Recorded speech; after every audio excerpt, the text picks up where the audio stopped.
Assalamualaikum warahmatullahi wabarakatuh. Halo teman-teman, jumpa lagi di channel Sahabat Medis. Pada video kali ini, kita akan membahas mengenai latihan soal SKB Kesehatan Umum CPNS tahun 2021-2022.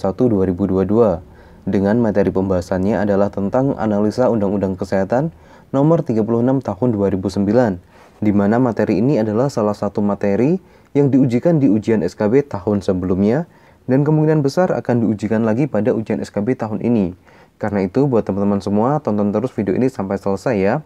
Dan sebelum kita masuk ke soal dan pembahasannya, buat teman-teman yang baru gabung di channel Sahabat Medis, jangan lupa untuk dukung channel ini dengan cara subscribe dan nyalakan lonceng notifikasinya agar teman-teman tidak ketinggalan update video terbaru dari channel ini. Oke, langsung saja kita masuk ke soal yang pertama.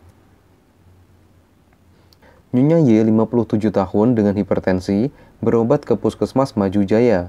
Setelah dilakukan pemeriksaan, diketahui tekanan darah Nyonya Y adalah 190/110. Namun petugas kesehatan yang ada di sana mengatakan bahwa tekanan darah Nyonya Y normal, agar pasien tidak stres dan berpotensi meningkatkan tekanan darah pasien tersebut. Meskipun bertujuan baik, tindakan petugas kesehatan tersebut telah melanggar hak pasien untuk mendapatkan informasi yang sebenarnya terkait kondisi kesehatannya. Hal itu juga diatur dalam Undang-Undang Kesehatan, khususnya pada pasal A. Pasal 6, B. Pasal 7, C. Pasal 8, D. Pasal 9, atau E. Pasal 10.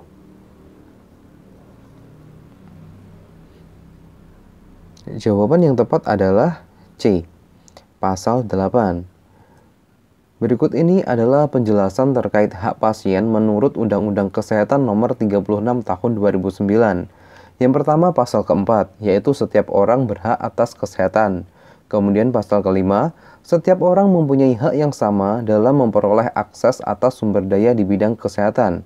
Kemudian, setiap orang mempunyai hak dalam memperoleh pelayanan kesehatan yang aman, bermutu dan terjangkau.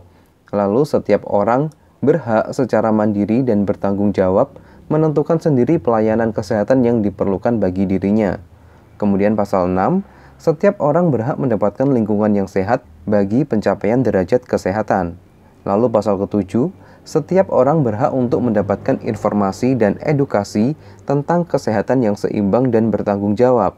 Kemudian pasal 8, yaitu setiap orang berhak memperoleh informasi tentang data kesehatan dirinya, termasuk tindakan dan pengobatan yang telah maupun yang akan diterimanya dari tenaga kesehatan. Sebelum kita masuk ke soal berikutnya, di sini kita sangat menyarankan buat teman-teman untuk sering berlatih tryout online ya. Kenapa? Karena dengan sering berlatih tryout online, selain bisa menambah wawasan teman-teman, hal ini juga bisa melatih manajemen waktu pengerjaan soal. Salah satu platform yang bisa menjadi referensi buat teman-teman untuk berlatih tryout online adalah di Ayo CPNS. Karena di platform ini ada banyak banget pilihan formasi yang bisa teman-teman pilih sesuai dengan formasi teman-teman. Untuk cara gabungnya, teman-teman tinggal klik linknya di deskripsi video ini. Oke, kita lanjut ke soal berikutnya. Kementerian Kesehatan membuka formasi CPNS Tenaga Kesehatan untuk ditempatkan di beberapa daerah terpencil di Indonesia dengan tujuan untuk pemerataan akses pelayanan kesehatan. Pemerintah mengatur penempatan tenaga kesehatan untuk pemerataan pelayanan kesehatan ini sesuai dengan isi Undang-Undang Kesehatan nomor 36 tahun 2009, yaitu pada pasal A. Pasal 25, B. Pasal 26, C. Pasal 27, D. Pasal 28, atau E. Pasal 29.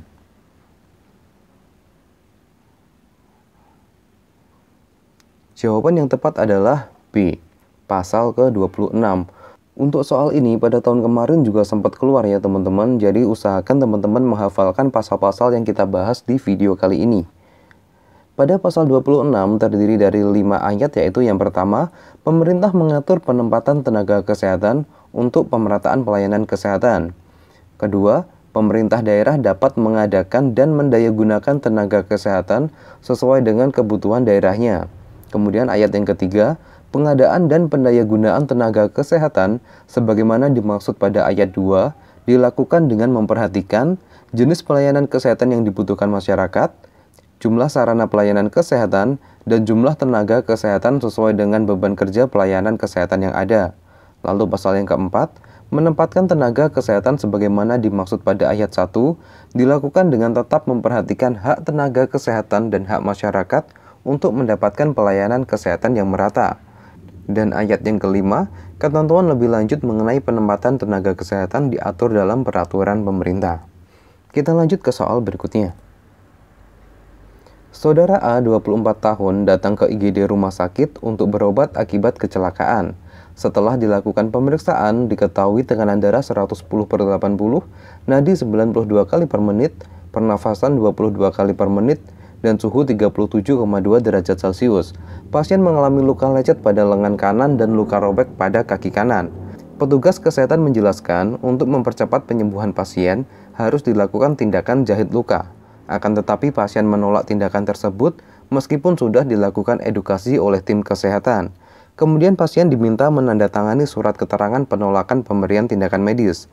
Hak pasien dalam menerima atau menolak tindakan medis tersebut sudah diatur dalam Undang-Undang Kesehatan khususnya pada pasal ke A. Pasal 53, B. Pasal 54, C. Pasal 55, D. Pasal 56, atau E. Pasal 57.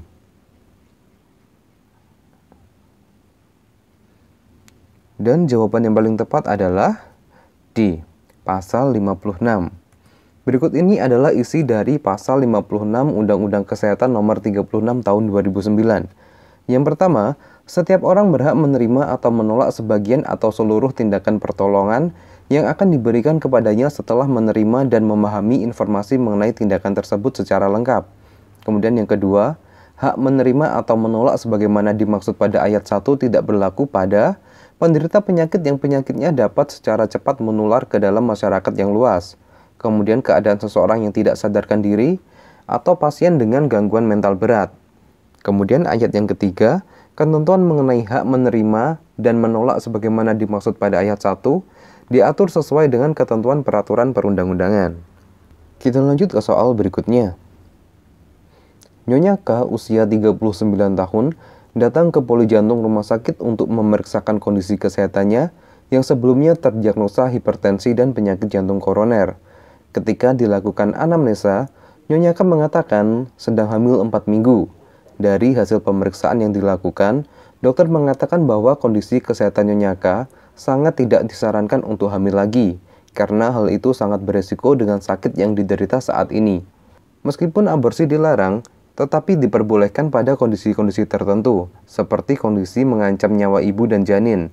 Hal tersebut juga telah diatur dalam Undang-Undang Kesehatan Nomor 36 Tahun 2009, yaitu pada pasal A. Pasal 71, B. Pasal 72, C. Pasal 73, D. Pasal 74, atau E. Pasal 75. Jawaban yang tepat adalah E. Pasal 75. Berikut ini penjelasan dari Pasal 75 Undang-Undang Kesehatan Nomor 36 Tahun 2009.